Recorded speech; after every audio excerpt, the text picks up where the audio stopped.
Армысыздар, қымбатты көрермен, эфирде махаббатпен сырласу. Бағдарламаның бүгінгі қонағы бизнес кеңесші Жеңіс Есенгелді. Амансыз ба? Қалыңыз қалай? Өзіңізді көргеніме өте қуаныштымын. Жалпы енді мен өзіме қонақ шақырғаннан кейін біз енді қазір не қаласақ та, не іздесек те барлығын әлеуметтік желіден іздейміз ғой. Сіздің Инстаграм желісін бір қарап шықтым да. Сонда сізді бизнесмен, инвестор, ментор, бизнес-терапевт, бизнес тұлға, жанұя, рухани, ақша саласы бойынша трансформациялаушы деп жазып қойыпсыз. Бұл енді анау қазақша айтқанда сіз кімсіз, Камырза деген сияқты болды, осының қайсысыз деп, қайсысынан бастасам екен деген бір заңды сауал болып тұр. Жалпы жақсы, енді қалың көрермен, әлеуметтік желі қолданатын әрбір қазақ сізді бизнес кеңесші ретінде, осы қаржы сауаттылығы төңірегіндегі үйретіп жүрген адам ретінде таниды. Бірақ енді әңгімемді шынымды айтайын, сәл әріден бастайықшы. Жалпы қай қазақ болмасын, ақшаға келгенге дейін ақшаны танымайтын уақыттар болды ғой, бала кезіміз деген сияқты. Бірінші содан бастайықшы. Жалпы қаржылай сауаттылыққа дейін сіз кім болдыңыз дегенде ба? Оған дейін ба? Енді жас көріну мүмкін. Жасым 41-де. Ақтөбе облысының Шалқар деген қаласы бар. Сол жердің тумасымын негізі. Сол жерде туғаным болмаса, 14 жастан бастап Ақтөбе қаласына, Ақтөбе облыстық физика-математикалық мектеп-интернатына оқуға түскенмін. Білмеймін, үйден қашып шықтым деп айтсам да бола ма, әлде үйде еркін адам болдым, сол еркіндікті аңсап негіз кеткен болым керек. Математиканы жақсы болдым. Сол жерге барып оқуға түсіп, 11-де сол жерден бітіріп, сосын ары қарай жаңағы Алматыға келіп политехті бітірдім. Сөйтіп жүрген кезде оқуды бітірген бойда МЧС-қа жұмысқа тұрдым. Ол жұмысқа тұрғаным қызық болды. Армияға бармау керек болды үшін. Өйткені ол жерде кафедра оқыдым. Кафедра оқығаннан кейін адамдардың барлығын 3 жылға алып кетеді екен. Сөйтіп мен сол жерде не болса да неге армияға бармаудың жолы деп МЧС-қа жұмысқа тұрдым. Сөйтіп жұмысқа тұрамын деп ойлатсам, шынымды айтайын, осы жерде бір таныс деген нәрсе көмектесті. Таныс болғанда бір ағайындарымыз болды. Солардың қолында бір билік болып тұрған уақыт еді. Солар тұрып бізге, мен айтқанмын, бір жұмыс бар ма сондай бір военныйға жаққа деген сияқты. Жақсы деп соны бір адамдарға звонок жасап бара ғой деген, сөйтіп барсақ, ол жерде бастықтың орны бар екен. 22 жасымда қарауыл бастығы деген атаққа ие болып, сол лейтенант шенін алып, тек жұмысқа тұрғызған болмаса, ар жағынан енді өзіміздің көмегіміз. Әскери қызметтен неге қаштыңыз? Әскери қызмет емес, әскерден қаштым. Әскерден неге қаштыңыз? Әскерден қашқанда мен өте жақсы оқыдым, негізі сабақты. Менде мындай болатын. Неге мен өмірімнің барлығын әскерге жұмсауым керекпін, қай уақытта мен оқуымды пайдалануы мүмкін кезінде деген сияқты. Сөйттім да мен кафедра оқыдым ғой мен. Кафедраны оқыдым ғой. Бірақ олар кафедра бітірген кезде 3 жылға мені контрактқа алып кеткісі келеді екен да олар. Сосын мен айттым, жоқ, мен физматты оқыған адаммын, еше мен бұл айтқанда қызылмен бітірген адам не істеймін ояқта деген сияқты мен қаламадым ол нәрсені. Содан мен баспен жұмыс істеймін, қару алмай болма дедіңіз. Жоқ, қару болғанда енді бұл жерде бәрі қарумен жүгірмейді ғой негізінде. Бас керек қой. Сөйтіп МЧС-ке жұмысқа тұрдым. Сол 1 жыл болған жоқ, 1 жылдан кейін мен мемлекеттік орынға ауыстым. 10 жыл бойы мемлекеттік қызметте жұмыс жасадым. Кәсіпке қатты қызықтым деп айтсам болмайды. Бірақ менің арманым бар, армандарым болды. Мен де ата-анамды бір жерге апарғым келеді. Мен де көлік мінгім келеді, мен де жақсы үйде тұрғым келеді. Бірақ мемлекеттік қызметте өзі айлық қой енді. Жалақы 97 мың теңге айлық болды сол кезде. 100 мың деп айтайықшы. Қай кезде бұл? 2016-да шықтым ғой мен жұмыстан. Сол 2000 соңында ең айлықты көп алған мен болатын. Өйткені менің бірінші балам сол мүгедектікті алды, мүгедек болды да. Сонда маған кішкене қосылатын еще надбавка дейді, бір нәрсе қосылатын. Сонымен 97 мың теңге айлық болған. Бірақ анаған өмір сүру өзіңіз білесіз ғой. Госслужбада не үшін жүргенін білесіз ғой. Мүмкін бір атақ үшін жүрген шығар біреу. Кәсіпкерлікке жалпы негізі ақшасы бар, байдың баласы бірден топ етіп кәсіпкерлікке келмейді. Ол әкесінің кәсібін ары қарай дөңгелетеді, бар дүниені жасап жүре береді. Кәсіпкерлікке көбінде енді өзім білетін ортадан айтайын, жоқшылықтан келеді. Я кеше маған бір кісі сұрақ қояды. Ақшалы болу дейді. Ақша болмай тұрып дейді, қалай жетістікке жетуге болады дейді. Мен айтамын, жетістікке адам ақша болмаған кезде жетеді де енді. Мына айтқанда аштық деген нәрсе бар ғой. Яғни адамда жоқшылық болса ғана ол бар болуға талпынады ғой негізінде. Яғни көлігі көктік, тамағы тоқтық, аздырар адам баласын деген сияқты. Сенде бар болып тұрса, артыңда бәрі болып тұратын болса, не істейсің оны кәсіп жасап деген сияқты.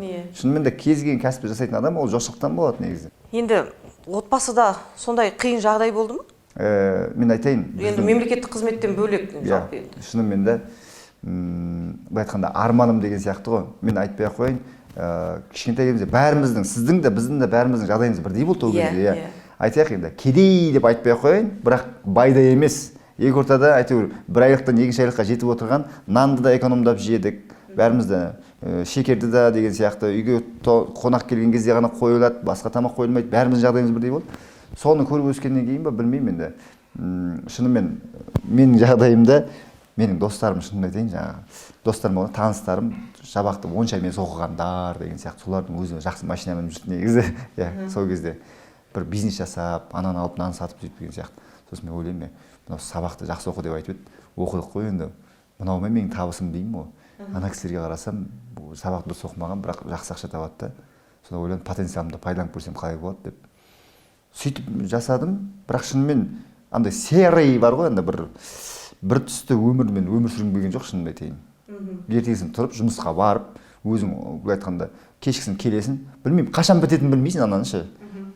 Енді бір жерге қонаққа барайын десең де, бір ауызын толтырып, бір қонағыңа бір. Жұмысты қонаққа бармайсың. Барғың келмей қалады, шақырған кезде. Сонымен жүріп, не болса да көрейінші деп шешім қабылдап кеттім.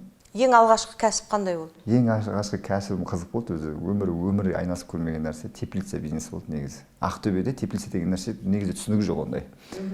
Ол қызық болды. Мен анау YouTube-тың ішінен іздедім ғой жаңағы. Қандай нәрсемен айналысуға болады, қандай бизнеспен айналысуға болады деп. Сөйтіп жүріп қарап отырсам, бір қымбат картоп сату керек. Картоп сатсаң қымбат болады деді. Оны алып картоп саттық, өйтіп ол жүрмеді. Сөйтіп жүрген кезде, бұл айтқанда, кездейсоқ дейді ғой, ашып қалған кезде бір жасыл жуа бар ғой жаңағы, өскен жуа. Сол жуаның несін көріп қалдым жаңағы. Өзі көз тартады ғой, бір жасыл болып көрінеді YouTube-та. Соны ашып келіп қалсам, бір адам үйінде кәдімгі жуаны өсіріп сатады екен сабағын. Ойлап қалдым, мынау жақсы екен деп. Сөйтіп ары қарай қазбалап келсем, оны акасы теплицада да өсіреді екен.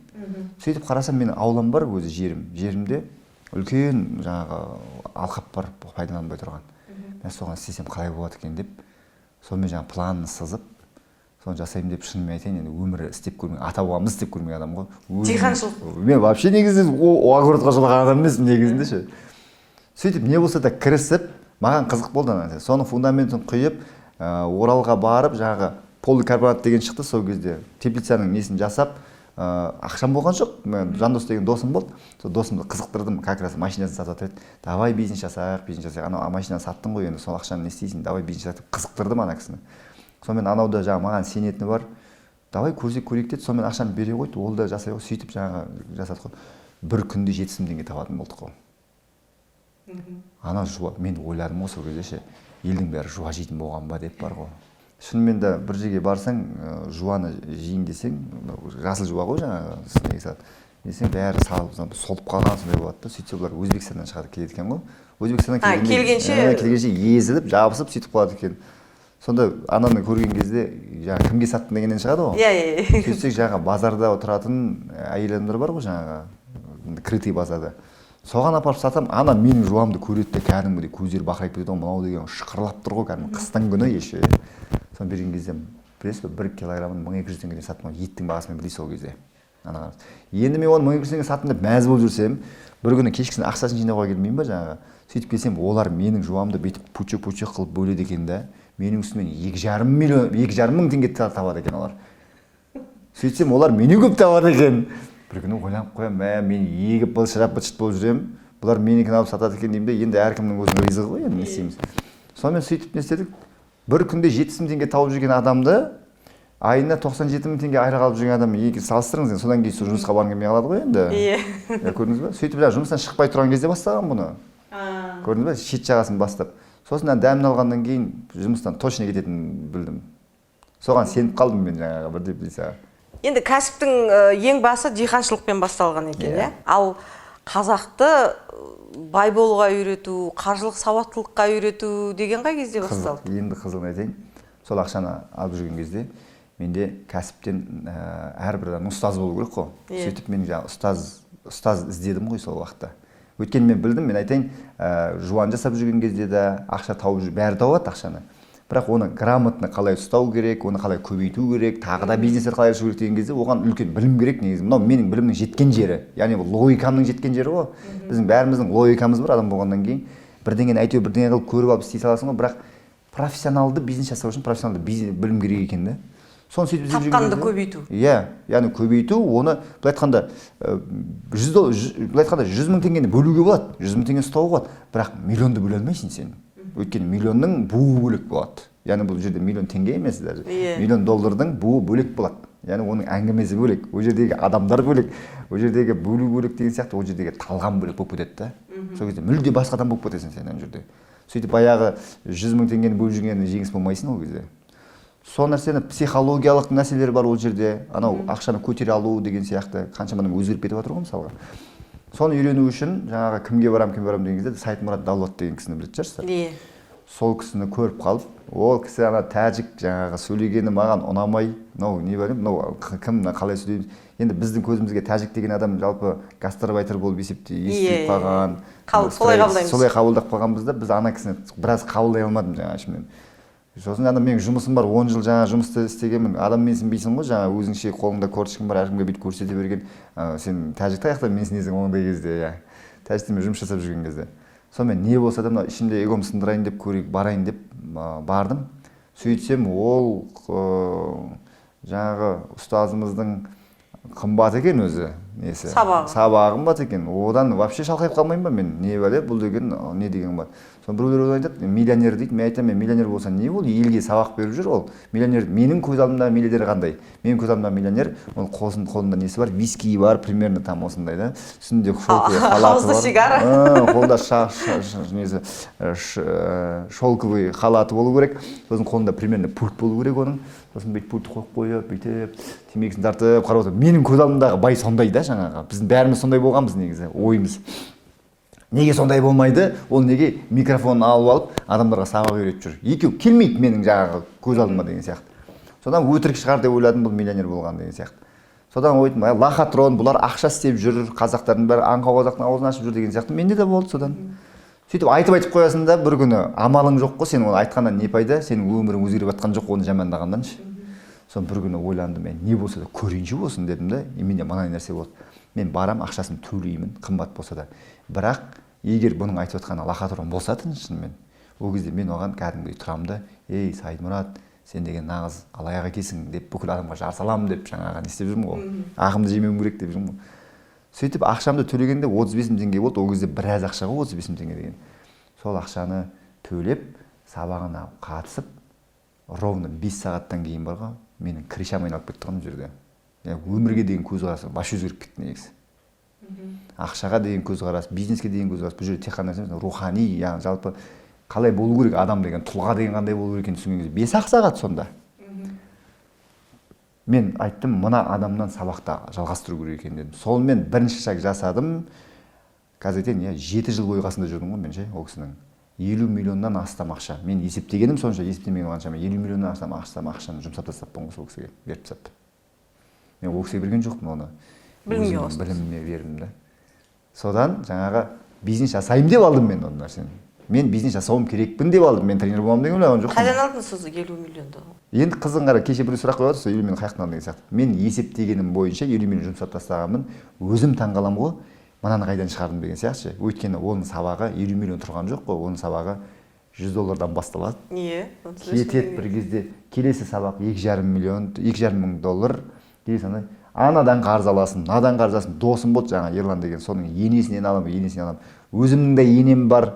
Содан алып жүрдім бір күні, олардың бір машинасын алып кеттім, сосын ол машинаны сатып жібердім, сосын машинадан қалған ақшаны кішкентай машина алып разницасын төледім. Әйтеуір мынаған салып жүрген кезде бар ғой.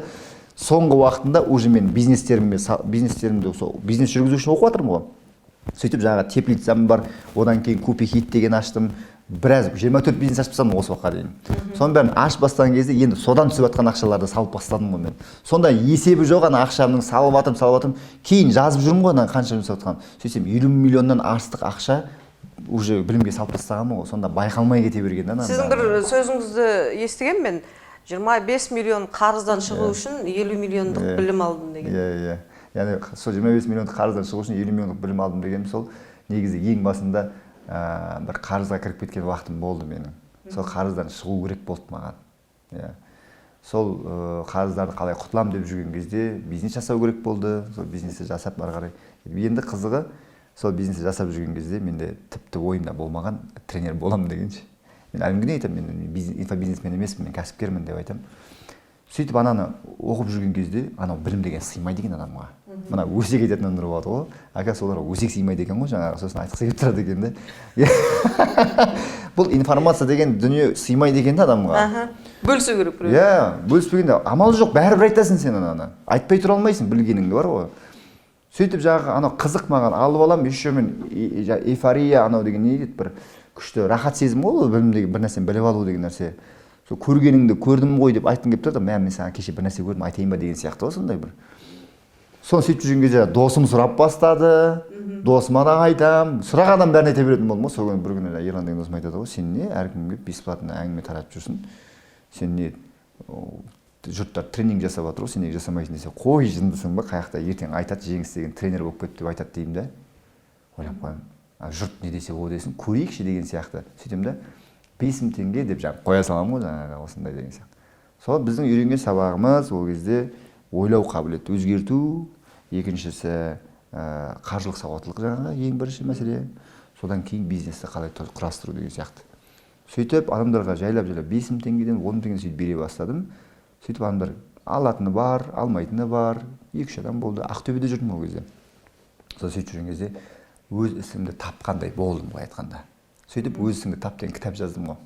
Сонымен сіздің ісіңіз тренерлік пе екен, жаңағы қаржылық сауаттылыққа сөйтсем мен бәрібір қазір мен кәсіпкер екенмін негізі. Өйткені маған мен қазір ресторан салам, мен өзімнің кәсіпкерім өте көп қазіргі уақытта. Чудо товары деген бар. Ресторан салып жатырмын қазіргі уақытта. Костюм шалбар тігетін цех ашып жатырмын. Мен көп, менің бизнестерім өте көп. Қазір әлеуметтік желі дамыған уақытта жұртқа өтірік айтуды айта алмайсың ғой, бәрі көріп тұр ғой, бәрі деген сияқты. Қаржы деген қарасаңыздар да болады, барып араласаңыздар да болады. Сөйтем да, сосын мен адамдарға соны практикалық жүрде көрсеткенді жақсы көремін адамдарға. Мен айтамын, керек па саған бизнес жасау? Бер кел. Қандай бизнес? Мынаған ба? Қара. Мен қалай жасаймын? Қара. Осыны осылай жасайсың. Маған сол ұнайды.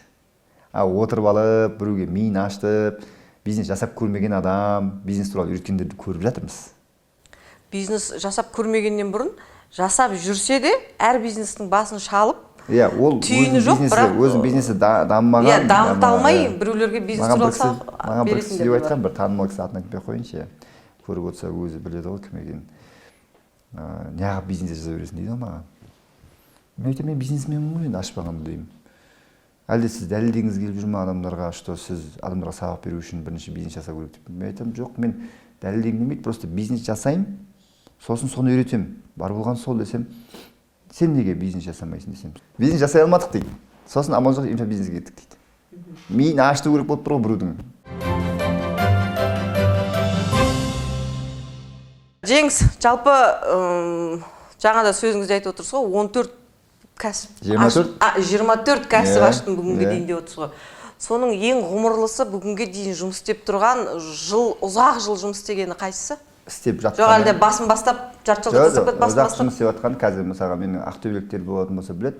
Ең ұзақ жұмыс ғұмырлысы қазір Ақтөбеде мен балалар ойнайтын ойын сауық кешені бар. Жұмыс істеп тұр. Ол тек жаңа карантинде тоқтады. Сосын не бар? Чудо товары деген бар. Мүмкін өзіңіз де білетін шығарсыз. Қазақстан бойынша 32 магазиніміз бар, иә. Сол жасап жатыр, ғұмырлы, жақсы. Сосын Нуна мода деген бар. Европалық киімдер стилі әйелдердің. Сосын енді жаңадан ғұмыр ашып жатқандарымыз бар. Жаңағы ресторан салып жатырмын. Бұл ресторан үлкен жаңағы алаш зиялыларын танытатын, сондай алаш зиялыларының атмосферасын, 19 ғасырға түсетін атмосфераны түсіргізетін ресторан. Соны салып жатырмын. Бір-екі айда бітіп қалады Алла қаласа. Қазір құрылыс жүріп жатыр. Сосын жаңағы костюм шалбар сататын деген сияқты. Сосын ғұмырсыздары бар ішінде. Марғұлан Сейсенбаймен бірге мен не болдым ғой, партнер болдым ғой келген кезде 2018 жылы. Жақсы проект жасадым. Менің бір жаман әдетім бар. Мен нарыққа ерте келіп қоямын. Өте ерте келіп қоямын. Ерте деген қалай? Адамдардың миына келмей тұрған идеяны бірінші жасап қоямын ғой мен. Сосын келіп алам да, істеп алам да, әлім жетпей қалып тастаймын ғой, екінші адам оны жалғастырып кетеді ғой. Мен Алматыға чикенді ең бірінші алып келген адам. Иә. Чикен қазір бүкіл Қазақстанда. Иә, қазір бүкіл Қазақстанда. Әрбір аттаған жерде ғой. Мен 12 точка ашқанмын ол сияқтан. Марғұлан Сейсенбаймен жаңа Айлagro деген несі болды ғой, сонымен бірге танысып, екеуміз договорға отырып, ана жерде нені жасап, сол брендті жасап шығарғанмын. Сөйтіп жаңағы ол кісінің проблемасы болды негізі. Ол кісіге кішкене мемлекет тарапынан жаңағыдай қысым болды. Сондай болғаннан кейін тауықтар өзіме-өзі өліп қалатын болды. Тауықтар өзіме-өзі қырылып қалатын болды, инфекция болатын болды. Білмеймін ғой кім істеп жатқанын енді. Сондай болғаннан кейін менің жаңағы производстводан бір тоқтап, бір жүріп, содан қайыншы тастады. Жақсы, мынау білетін дүниені өзгемен бөлісу дегенде өте жақсы дүние ғой. Енді қазір жасыратыны жоқ. Өзің сияқты жаңа кім Давлатовқа барған кезде бұл миллионер болса, неге ол өзінің білімін сатып жүр деген сияқты қитырқы ойын болды деп отырсыз ғой. Сіз туралы да қазір сондай нәрсе айтады. Солай ойлайды. Сосын мен қазір не істемейтін болдым соған. Ішім біледі ғой мен өткені, мен кім екенімді.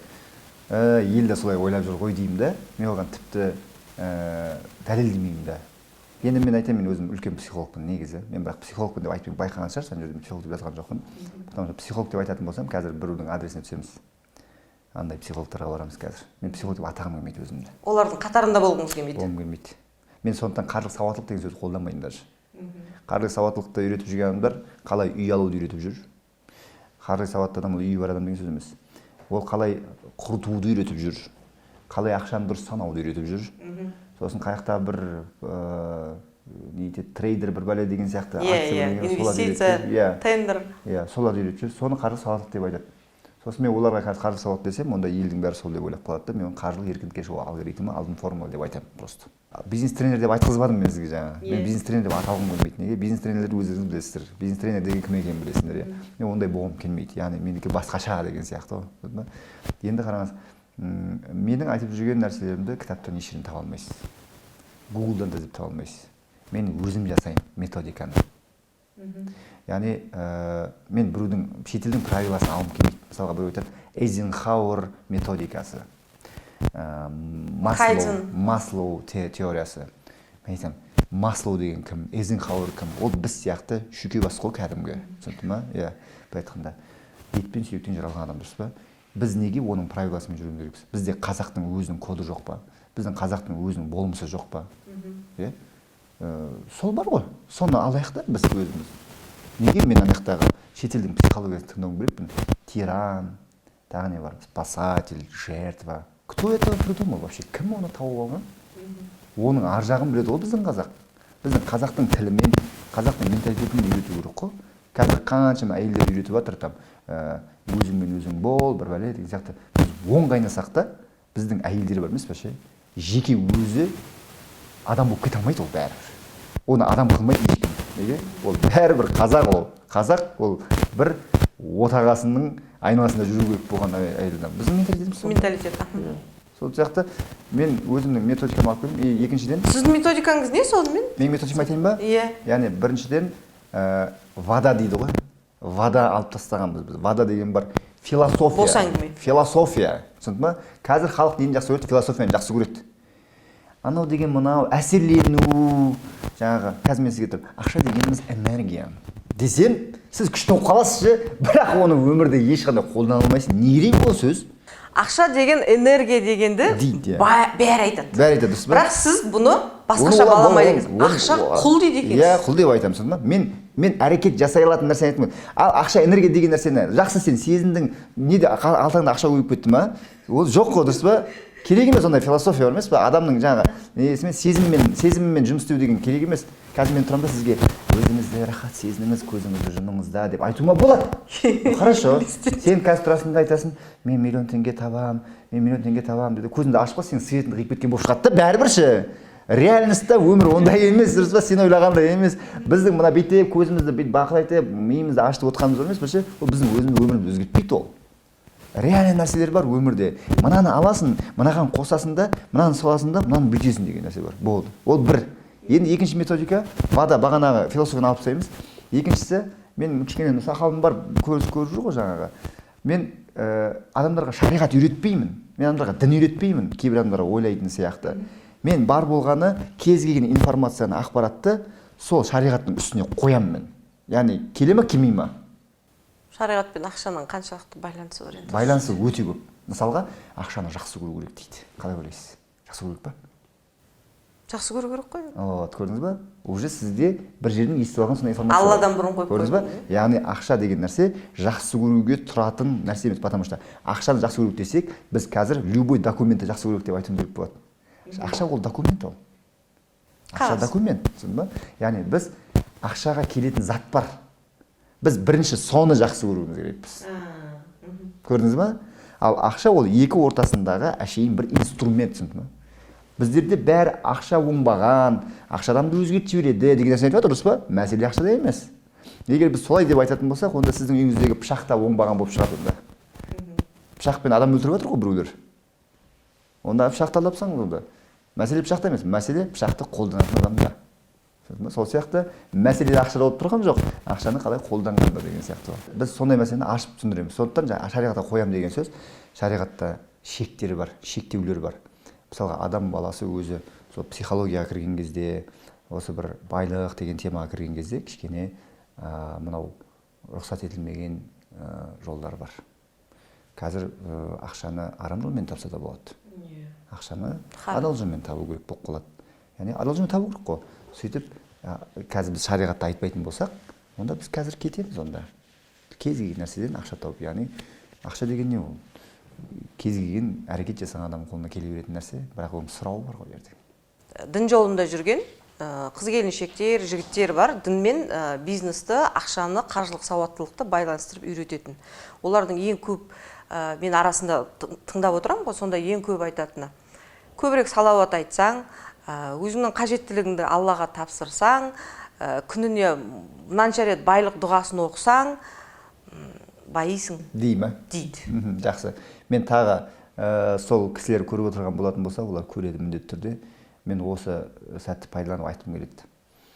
Құрметті қыз келіншектер, тағы біздің коллегаларымыз болатын болса, бірінші психологияны оқып алып, бірінші бизнесті оқып алып, содан кейін шариғатты соған ыңғайландыруды қою керек. Өзінің бір білімі бар, жаңағы бизнес білімі бар, немесе психологиялық білімі бар да, шетелден алып келген, аннан-мынан кітапта оқыған деген сияқты. Соны алып келеді да, кейін ол намаз бастауы мүмкін, кейін бір шариғатта білуі мүмкін да, и ол мына нәрсені сақтап қалу үшін осы шариғатты алып келеді да, осыған бұрмалап алып келеді ғой. Шариғат ол ондай нәрсе емес, ол пластилин сияқты бұрмаланатын нәрсе емес ол. Керісінше, біз бірінші исламды оқуымыз керекпіз. Көрдіңіз ба? Сол исламның үстіне жаңағы дүниеви білімдер бар ғой, соның үстіне қою керек. Сондықтан жаңа сіз айтқан сияқты, салауат айту деген сияқты ол бар нәрсе. Бірақ бизнестің тілінде бұндай нәрселер олай айтылмайды. Яғни бизнеске дұға деген әрбір адамның индивидуальный нәрсесі ол. Бизнесте бола ма, болмай ма деген сияқты, дұрыс па? Араластырмау керек. Қазір оны адамдар бүйтіп алып алады. Хорошо, мен баямым келіп тұр, онда мен барып салауат айтайын. Сосын ол салауатты айтып алды. Айтып алғаннан кейін байлық түспеді. Проблема неде? Проблема салауатта болып шығады да. Әңгіме одай емес. Яғни мәселе салауат айтқанда емес. Негізінде шариғатта түсіну керек. Салауат емес. Мәселе сенің жүрегің не нәрсені еске алып атқанда. Қазақ жастарын, қазақтың жігіттерін, қыздарын қаржылық сауаттылыққа деп айтпайсыз, бірақ дегенмен айта берейікші. Қаржылық еркіндікке шығуға. Қаржылық еркіндікке шығуға үйретіп жүрсіз ғой. Бүгінге дейін қаншама қазақ баласының миллионер болуына көмектесе алдыңыз? Енді мен айтайын, миллионер деген сөз айтпай қойын, қаншасын оқыттың деген жауап берейін. Осыдан 2 жыл бұрын біз статистика бойынша есептеген кезде 10 мыңнан астам, 10.200 ба, примерно 10 мыңнан астам адам еді. қазір мен ауыз толтырып айта аламын, 15 000 адамды үйретіп тастаппыз. Бізде бәрі шәкірт демей айтылмайды. Иә. Оқырман болады, сосын тыңдаушы болады, сосын оқушы болады, сосын шәкірт болады да. Яғни бұл оқырман, қазір сіз Инстаграмды көрдіңіз, сіз менің оқырманымсыз. Тыңдаушы, мысалға мен Инстаграмнан шығып бір эфир айтсам, сіз соны тыңдап отырасыз. Сосын андай бір мастер-класстар болады, бір жеңіл-желпі 10 000 теңгелік деген сияқты. Сол жерге келіп, алдына келіп 1-2 сағат тыңдасаңыз, сіз тыңдаушы болып қалдыңыз. И оқушы, яғни бір қандай да бір курстарыңыз болады, 150 000, 200 000 теңге, 500 000 деген сияқты. Соған сатып алған адам, ол оқушы болады уже. Енді бір адамдар бар, менің бүкіл курсымды басынан бастап аяғына дейін алып, бізбен бірге жүріп, соңына дейін жаңағы курс, үлкен курсты оқыған кезде бұларды шәкірт деп атаймыз енді. Енді айтайын, мен бұлардың барлығына нәтижеге мен шығарамын деп айтқаным дұрыс болмай қалады. Неге? Өйткені сіз мысалы мектепте оқыдыңыз, бәріміз оқыдық қой. Апайдың бізге берген сабағы бірдей болды, бірақ әр қайсысының нәтижесі әртүрлі болды да. Яғни біреу 5-ке шықты, біреу 3-ке шықты, біреу бастық болып кетті, біреу тракторист болып кетті деген сияқты ғой. Біз айта алмаймыз да, сенің білімің не бар мынау, сен бәрін оқыта алмапсың ғой деп айта алмаймыз. Өйткені ана адам алып кетті, әрі қарай істеп кетті деген сияқты. Енді Алла тағаланың мәңгіден жазған бір тағдыры бар да ол адамның. Мына неге тағдырға байланысты. Сол сияқты мен қазір қандай да бір адам миллионер болған болса, мен өзіме таққым келмейді. Бірақ мен бірден айта аламын, бізде өте көп список бойынша қуантатын шәкірттер өте көп. Енді мен қазір айтайын, жартысынан көбі деп айтсам болады. Жартысынан көбі деп айтсам болады, осы оқығандардың барлығын. Әлі күнге дейін успехтарын көрсетеді. Ол халық алдында да жүр, ешкім жасырмайды. Мен спокойно мен адамдарға мынандай деп результаттарын көрсете аламын спокойно.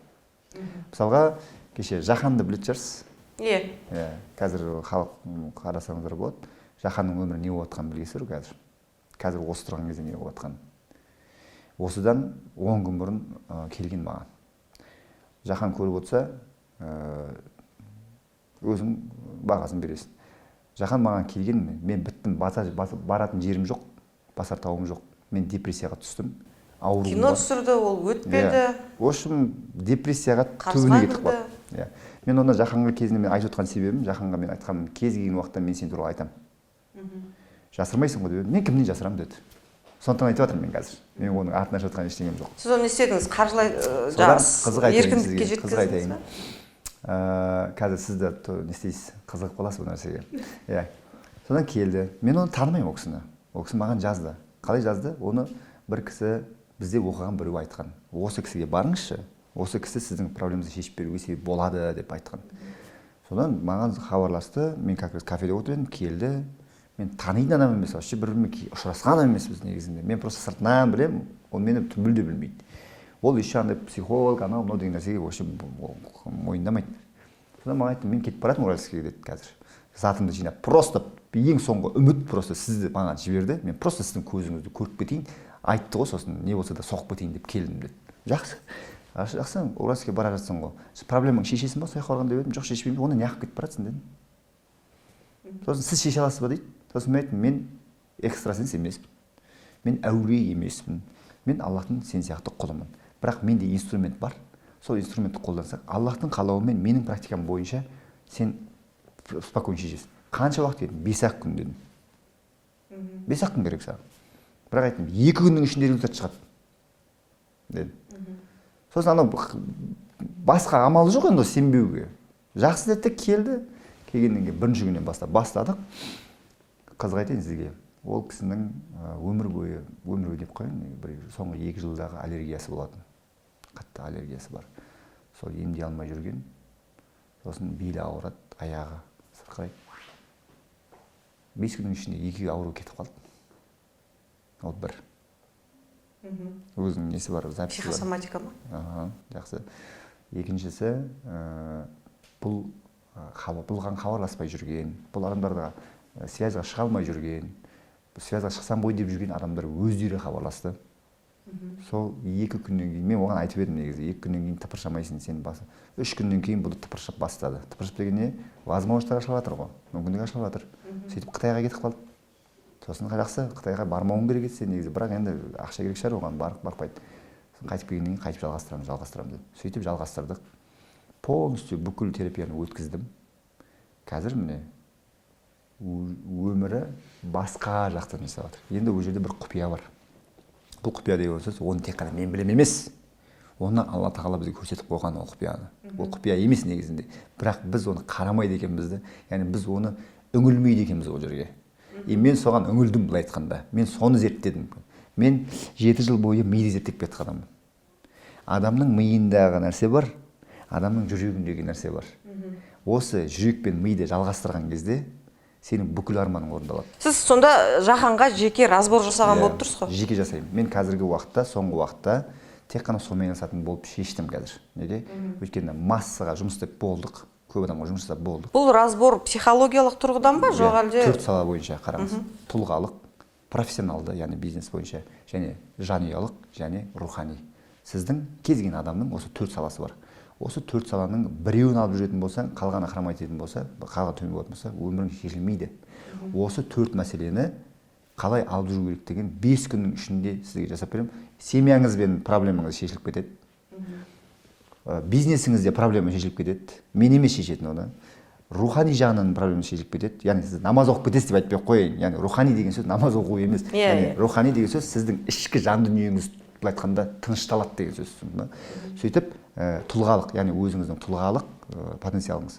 Осы 4 нәрсені жұмыс істеген кезде кез келген адам ол қандай днода, қандай тереңдіктегі проблемада жүре берсін, ол қарыз бола ма, басқа бола ма, оны Аллах алып шығады. Оның инструменті бар. Ал ол инструментті көп адам біле бермейді. Біріншіден. Екіншіден, білген адам өзі жасамайды оны. Ал бір адамдар бар, оны білуі мүмкін, бірақ ол научный, яғни ғылыми жағынан біледі. Ал бір адам бар, оны тек қана дін жағынан біледі. Көрдіңіз ба? Сіз барлығын алып жүрсіз. Маған бір Құдайдың берген бір жолым болып кеткен. Мен бар ғой, негізі мен жаңа ауыз отырып айтатынмын, маған бір Құдай бір жақсылық жасаған. Яғни бәрімізге күшті жақсылық жасап жатыр ғой, бірақ маған бір ерекше бергені. Мен махаббаттан туған баламын. Былай айтқанда толық ата-анам бар. Олар мені жақсы көреді, мен оларды жақсы көремін. Мен толық семьям бар, оларды жақсы көремін. Әйеліммен де қарым-қатынасым жақсы, баламмен де қарым-қатынасым жақсы, достарыммен қарым-қатынасым жақсы. Тума-туысымен қарым-қатынасым жақсы. Яғни менің бұл өмірдегі бүкіл нығметті Алла тағала маған беріп қойған екен қазір. Былай айтқанда, бір сөзбен айтқанда жүзім жарық. Сосын өте көп қиыншылықтар болды, жаңағыдай. Құлап қалу, шыға алмай қалу, адамдардан сөз есту, бүйту деген сияқты. Соның барлығы маған бір үлкен бір практика болған да. Сол кезде мен әлі күнге дейін соны айтатынмын. Алла тағала мені үлкен бір нәрсеге дайындап жатыр деп жаңа қиналған кезде бар ғой. Құламайтынмын, құламайтынмын. Мен айтамын, мына нәрсе менің басыма келіп жатса, Алла тағала мені үлкен нәрсеге дайындап жатыр деген кезде сол сөзіме жетіп тұрмын ғой. Алхамдулилля. Сол нәрсе қазір менің сабақтарымның былай айтқанда мықты болып тұрған содан деп сеземін мен. Жақсы, Жеңіс, жалпы қазіргі уақытта екінің бірі кәсіпкер. Білмеймін, екінің бірі деп айта алмаймын. Болғысы келеді. Менің айналамда кәсіпкер көп. ИП ашады да бітті, мен жеке кәсіпкермін деп айта береді. Енді бір үмітпен ашады ғой ол ИП-ны да қарап отырсаңыз, жеке кәсіпкерлікті. Жай жаңағы мақтану үшін ашпайды ғой. Ешкім бір Құдайдан үміті бар, бір ертең жаңағы байып кетсем деген сияқты, бір кәсіпті айналдырып алып кетсем деген сияқты жасайды. Және оларды оқыту көбейді.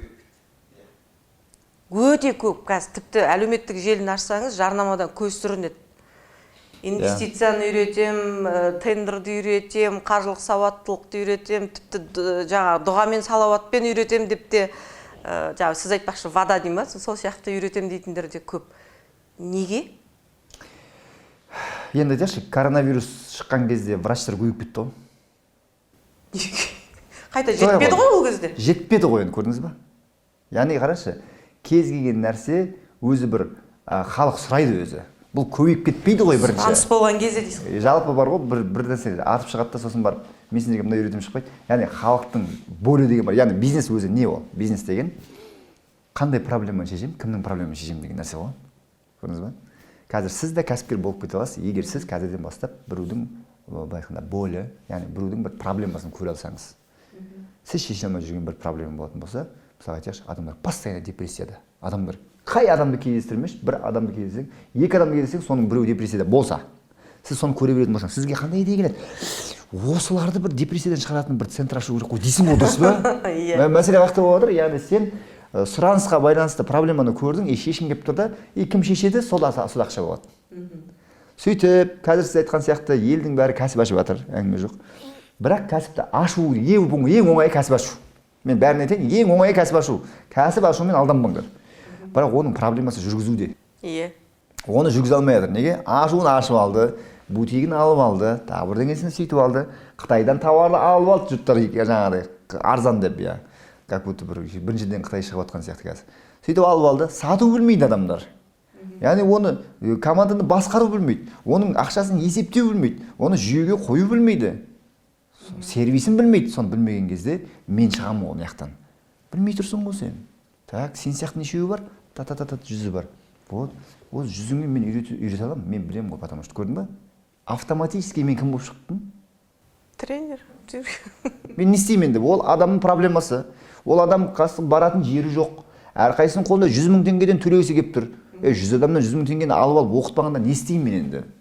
Әлде жұрт не дейді деп отырайын ба? Солай мәселе сол жақта болып тұрсыз ба? Бірақ бұның екінші жаман жері бар. Екіншісі осы сәтті пайдаланып, алаяқтық жасайтын адамдар бар. Көрдіңіз ба? Сондықтан мен халыққа айтатыным, адамдарды тексерген кезде кісіге қарап сөзін алма, сөзіне қарап кісін ал деген бізде абай айтып кеткен нәрсе бар. Бізде қалай істейді? Машинасына қарайды, үйіне қарайды, үстіндегі киіміне қарайды. Сосын қарайды да, бұл бірдеңесі, дүниесі бар екен, мен оны тыңдайын дейді. Қойсаңдаршы, қашанғы сөйтесіңдер. Сосын қазір мына стористі ашып қалсаң, өтірік машина анау. Кредитке алып алған, мен білем сол кісілерді, білем, кредитке алып алған ана машинаны. Түсіндің ма? Үйді де кредитке алып алған, ана қинап, өзін қинап, соңғы последний ақшасына барып Луи Виттоннан киініп алған анаушы. Надан көрсету үшін, потому что біледі ол, қазір мен солай көрінсем, ол менен курслайын тұр да ол. Түсіндің ба? Ал мен не деп айтам? Менде принцип бар. Мен өзім үшін киінем, әңгіме жоқ. Машинам өзім үшін алам, бірақ сен үшін көрсету үшін емес. Бірақ мен шынайы болам деймін ғой. Маған ешкім сенбейді. Өтпей ма? Көрдің ба? Өтпейді. Сол бағана мен ана кезде сөйлесіп тұрдық қой бағана. Сол кезде мен айтам, елдерге сайқымазақ керек. Яғни елдердің таңдауы сол деп жатыр. Көрдіңіз ба? Елдер таңдауы сол дейді. Извини меня, ақшаң болмаса, мақтанбасаң, машинаңмен мақтанбасаң, үйіңмен мақтанбасаң, киіммен мақтанбасаң, сен курсын ешкім алмайды. Мақтанаспасыз? Өмірдің шындығы болып тұр, көрдіңіз ба? Енді мәселе қайық жатыр. Мен сториске былай деп жазам, егер сіз көріп жүрген болсаңыз. Басымды кесіп алсаңдар да, мен бір нәрсені басқаша қылып көрсетпеймін. Менің барым осы. Мен мынаны бүйтіп рия қылып көрсеткім келмейді. Түсіндің ба? Потому что мен туралы сұрағыларың келетін болса, ата-анамнан сұраңдар, достарымнан сұраңдар, класстастарымнан сұраңдар, тума-туысымнан сұраңдар, солар біледі мені. Егер мен қазір әдемі алып көрсете беретін болсам, ана бір тума-туысын біледі ғой, сенің нағашың, тағы жиеніңнен сұрашы, олар, қойды сән, білем, сол жулик қой десе, не керек сенің үстіндегі киімің? Сондықтан мен всегда адамдарға айтамын, қазір де айтамын, маған сабаққа келгілерің келетін болса, маған сенбей қойыңдар. Мен бизнесмен ретінде әдемі қылып, бәріміз әдемі қылып сатамыз. Әркім офер қолданады. Әрбір адам өзінің ең жақсысын көрсетіп сатады, құндылығын көрсетеді, дұрыс па? Біздің негізгі бәріміздің де нәрсеміз сол, қалай болғанда да. Бірақ көргенін көрген, бірақ қолдан келгенше біздің шәкірттерімізге барып көріңіз, сұраңыз. Мына адамға барсақ бола ма, болмай ма? Қалай ойлайсың? Ол бір. Любой тума-туысымызға шық. Доступны бәрі. Менде подписка жасағандар бар, маған подписка деймін, мен тума-туыстарым. Любойдан шық. Мына жеңіс деген сенің інің ғой. Немесе сенің нағашың, сенің бөлең. Бұл адам өзі қалай өзі, кішкентай кезінен қалай өзі. Бір андай несі жоқ па? Лақтырып кететін деген сияқты, болмаса өтірік айтатын жоқ па? Или бұның айтып жүргені рас па вообще? Ананы аштым, бизнес аштым, 24 бизнес аштым дейді. Вообще сен енді білесің ғой, тума-туыс ретінде. Өтірік болса айтшы десе, бір адам өтірік деп айтатын болса, онда сенбей қой. Негізі, былай да, жақсы, сіз 24 кәсіп аштым, соның жаңағы ғұмырлысы, бүгінде жұмыс істеп жатқаны барлығын айтып отырсыз, иә? Бірақ халықтың ортасында мынандай да ой бар. Шын миллионер адам, яғни шын бай адам, ол ешқашан өз біліммен бөліспейді дейді. Дейді, иә, жақсы. Енді қараңызшы, шын миллионер деген кезде құндылық деген нәрсе бар ғой. Құндылық деген нәрсе бар да. Құндылық әркімде әртүрлі, иә. Бір кәдімгі Қазақстанның ішінде отырып, қаншама құндылығы бар адамдар бар. Мысалға бір кісі айтады, өртеніп жатыр үй. Сол өртеніп жатқан кезде бір жылан күйіп жатыр екен да жаңағы отқа. Сөйтеді ана жыланды бүйтіп құтқармақшы болады ғой. Сол кезде жылан қолын шағып алады екен да жаңағы. Сөйтті ай деп лақтырып жібереді. Сөйтті анау тағы да күйіп жатқасын қой құрсын деп тағы да дайындап жатқан кезде қасында дос айтады, ей сен қызықсың, анау сен қолың шағып жатыр ғой. Не істейсің оны құтқарып берсе? Қарашы дейді, жыланның құндылығын дейді да. Жылан дейді, шағуын қоймайды дейді. Мен құтқаруымды қоймаймын дейді ғой жаңағы. Сол сияқты мынау байлар деп айтуға болмайды, потому что байлардың бәрі красавчик емес қой. Түсінді ма? Біз бөлеміз, жетістікке жеткен адам, ақшасы бар адам деп бөлеміз. Кез келген пара алған адам, ол бай адам болып есептелмейді ол. Яғни ол просто ақшасы бар адам, ол қаяқтан келгенін білмейсің оны. Казинодан ұтып алды біреу, наркотик сатты деген сияқты. Ну, если ода ақша болатын болса, бұл это не значит, что он красавчик дұрыс па? Яғни жетістікке жеткен адам бар. Енді қараңызшы, жетістікке жеткен адамдар бөліседі. Ақшасы бар адам, возможно, бөліспеуі мүмкін. Бірақ сіз бөліскенде де тегін бөліспейсіз ғой. Мен тегін бөліспеймін. Сол арқылы да екінші бір кәсібіңізді дөңгелетіп отырсыз. Шынымды айтайын, мен ол да кәсіптің бір түрі ғой. Мен андай бүйтіп, негізі мен деп айтпай ақ қояйын. Конкретно мен жасырмаймын анбырға. Мен ақша істеймін. Иә. Потому что білесіз ба, маған ақша өте көп ақша керек. Не үшін? Менде үлкен миссия бар. Мен үлкен мектеп салғым келеді. Қазіргі энергиям болып тұрған уақытында мен 12 жас пен 17 жас аралығындағы жасөспірімдерге арналған үлкен университет салғым келеді. Кембридж сияқты. Соны мен Алматыға, бүкіл облыстарға саламын. Оған қыруар ақша керек. Және ол жерде ең кем дегенде 1000 адам оқиды, соның 500-і қалталылардың балалары оқса, 500-і жетімдер, яғни жоқ-жұқа тегін оқытам оларды. Тегін оқытқан кезде қараңыз, мына адамдар екі есе ақшасын төлейді, бұл адамдар төлемейді. Енді мәселен қара, бұл адамдарға өздерінің табысымен бөлісіп жатқан сияқты болады, былай айтқанда, біріншіден. Екіншіден, қазір елде не болып жатыр? Расслоение дейді ғой, яғни бай мен кедейдің арасы алыстап кетті. Менің мақсатым қазіргі уақытта сол мектептің ішінде байдың баласы мен кедейдің баласын білім арқылы тоғыстыру болып жатыр. Жеңіс, бұл мақсат па, арман ба? Бұл миссия. Миссия деген сөз менің өмірлік, ешкім менен жұлып алып кетпейтін менің миссиям. Яғни мен осы жолда жұмыс істеп кетемін, бұл орындала ма, орындалмай ма, Аллахтың қолында. Бірақ мен осының орындалатынына сенімдімін. Оған былай ақша керек, сондықтан мен ақша жинаймын. Любой жақтан ақша жинап жатсыз ба сонда? Істеймін ақшаны. Мен қаржылық сауаттылықты үйрететін адаммын ғой. Мен ол жағынан жақсымын. Сондықтан кім ақша төлемейін деп айтатын болса, мен тегін бермеймін еш нәрсеге. Потому что менің уақытым тегін тұрмайды. Жақсы. Мен өзімді қалай бармын, солай көрсетемін. Ешкімге жалған дүние көрсетпеймін деп отырсыз, иә? Жақсы. Қандай көлігіңіз бар? Қандай көлікпен жүрсіз? 570 білесіз ғой, Lexus бар. Әйелімде 30 миллионның Қазақстанда үшеуі бар. Электромашина бар. Қандай үйде тұрсыз? 2 бөлмелі коттеджде тұрамын. Есентай молының қасында. 2 қабатты? 2 қабатты. Балалар қайда оқиды? Менің балам Алмайюде оқиды, 18 жастағы балам бар. Қалғандар 2 балам платный мектепте оқиды, біреуі Амирде, біреуі Джо деген бір мектеп бар, иә. Ақылы мектепте оқиды ғой? Ақылы мектеп, иә. Садикке 4-ші барады, элиталық садикке барады. Отбасы туралы сұрап қалдық қой, отбасыңыз туралы айтыңызшы. Балаларыңыз жалпы қаржылай сауатты ма? Менің балам 18 жаста ұлыңыз бар екен, 18 жастағы ұлым менің компаниямды, Жеңіс Орда деген компанияны басқарады. Ол 11 жастан бастап мен қасымда бірге оқыған. Ол кісімен сөйлессеңіз, Алла береке берсін, тіл көзден сақтасын деймін. Ол кісімен сөйлессеңіз, ол интеллекті менен де жоғары деп қаласың. Үйленейін деп жатыр. Ертең августта той бұйыртса. 18-де? Потому что қолы аузына жетіп тұрған бала. Жауапкершілікті алып тұрған бала. Не істеймін, ол күтіп жүргенін не пайда. Келіншегіңіз немен айналысады? Келіншегім өзі, былай айтқанда, өзінің ләззаты өзінде. Жеңістің ақшасын жаратып жүр ме? Иә, енді ақша жағынан проблема болған емес ол кісіде. Екінші жағынан, Нуна Мода деген бизнесті ашып бергенбіз. сонымен өзі қыз келіншектердің арасында ана кісіге мына қыз келіншекіне көрсетіп мынаны көрсетіп в общем кайфпен өмір сүреді өзі. Жақсы. Жалпы кәсіпке 2016-да деп айттыңыз, жаңағы жуа 2015-тен бастап келдіңіз. Сол уақыттан бастап күніне 70 000 теңге табыс таба бастадыңыз. Ақша көбейді, қалта қампая бастады, жағдай түзелді. Жалпы ақша адамды өзгерте ме екен? Бірден болған жоқ ол нәрсе. Негізі жаңа енді жайлап келдіңіз ғой, енді бірақ айтуға оңай, бірден. Иә, сыртта жұрттар солай ойлайды ғой. Сол ақшаны жинау үшін де қаншама нәрседен отказ бердік қой, айтқан кезде. Енді мен қызығын айтайын сізге, вот күшті сұрақ. Маған қоятын бір адамдар бар. Неге қарапайым деп ойлайды шығар енді. Қарапайым деп ойлайды шығар енді. Солаймыз ба, білмеймін. Қалай сіз қарапайымсыз дейді маған. Менің шәкірттерім бар ғой, қасымда жүретін. Мен көп нәрседен не алмаймын андай бүйтіп деп жаңа не істеп кетпеймін. Кейбір уақытта айтады, құрсын сол жерде өзіңізді көрсетіп қалмадыңыз ба деген сияқты айтатындар бар.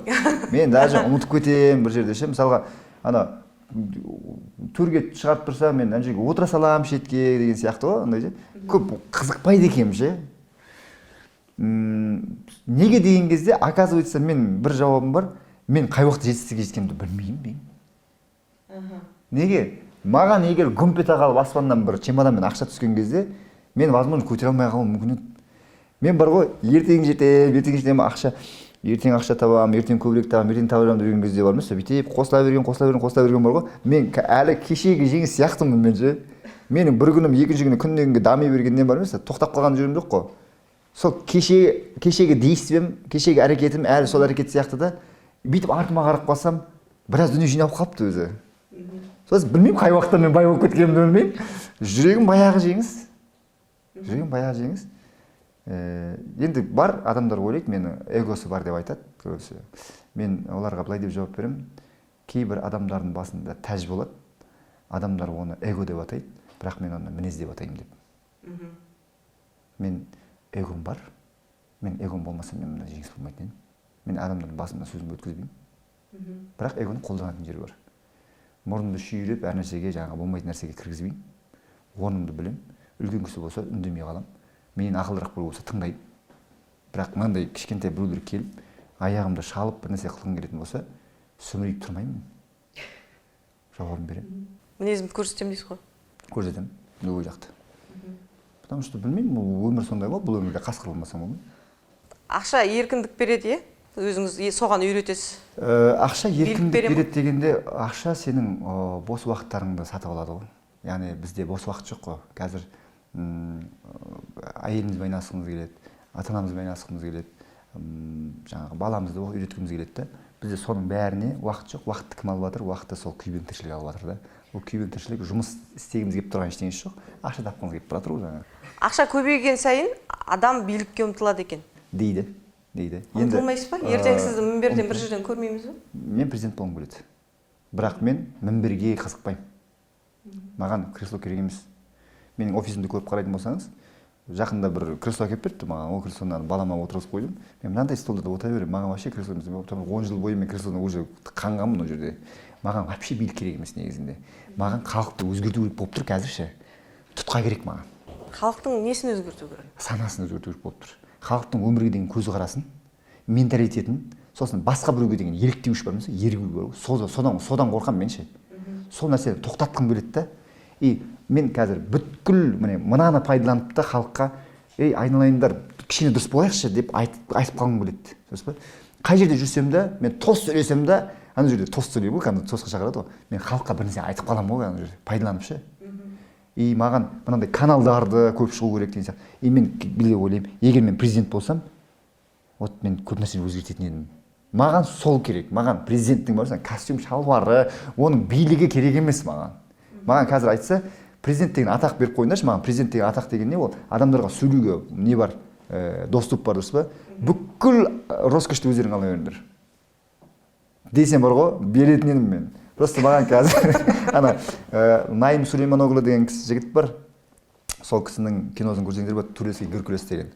Сол кісі олимпиадада 5 рет өзіне 5 рет не жасайды, рекорд жасайды. Не үшін? Лишь бы бір микрофонды алу үшін. Түріктерді құтқарыңдар деп айту үшін ғой.